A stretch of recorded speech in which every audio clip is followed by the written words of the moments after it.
નમસ્કાર મિત્રો, અનમોલ ઇંગ્લિશ એપના લેવલ 1માં આપણે બેઝિક ઇંગ્લિશ શીખી રહ્યા છીએ. એમાં ચેપ્ટર 15માં રોજબરોજની વાતચીતમાં ઉપયોગી વાક્યો, વાક્ય નંબર 141થી 150 આજે આપણે શીખવાના છે.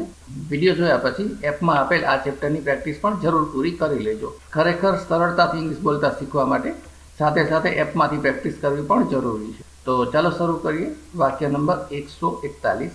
Switch on the TV. TV ચાલુ કરો. સ્વિચ ઓન કરવું એટલે ચાલુ કરવું. સામાન્ય રીતે ઇલેક્ટ્રિક કે ઇલેક્ટ્રોનિક ઉપકરણો માટે વપરાય છે સ્વિચ ઓન ધ ટીવી. વાક્ય number 142. Turn on the TV. TV ચાલુ કરો. ટર્ન ઓન પણ કહી શકાય, એટલે ચાલુ કરો. Turn on the TV. TV ચાલુ કરો. વાક્ય number 143. Switch off the TV. TV બંધ કરો. સ્વિચ ઓન એટલે ચાલુ કરો. સ્વિચ ઓફ એટલે બંધ કરો. ટર્ન ઓન એટલે ચાલુ કરો. ટર્ન ઓફ એટલે બંધ કરો. પણ ટર્ન ઓન અને ટર્ન ઓફ સામાન્ય રીતે ઇલેક્ટ્રિક કે ઇલેક્ટ્રોનિક વસ્તુઓ માટે નથી વપરાતું. વાપરી શકાય પણ સામાન્ય રીતે નથી વપરાતું. એના માટે મોટે ભાગે સ્વિચ ઓન સ્વિચ ઓફ જ વપરાય છે. વાક્ય number 144. Turn off the TV. બંધ કરો. વાક્ય number 145. Increase the volume.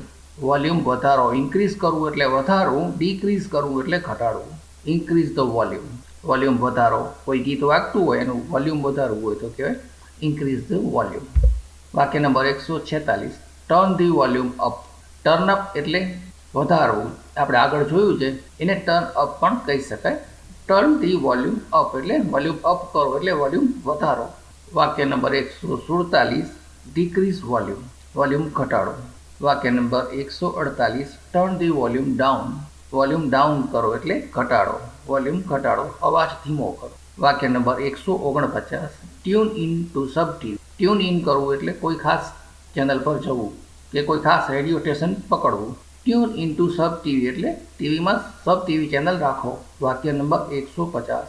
Tune in to 98.3 FM. 98.3 FM પર રાખો. રેડિયોની વાત છે કે FM 98.3 વગાડો. તો આ રીતે ચેપ્ટર 15 પૂરું થાય છે. તો મિત્રો, આ સાથે આ ચેપ્ટર પૂરું થાય છે. વિડીયો જોયા પછી તરત જ અનમોલ ઇંગ્લિશ એપમાં આ ચેપ્ટર સાથે લિસન, થિંક, સ્પીક પદ્ધતિ અનુસાર જે પ્રેક્ટિસ આપેલી છે એ પ્રેક્ટિસ જરૂર પૂરી કરી લેજો.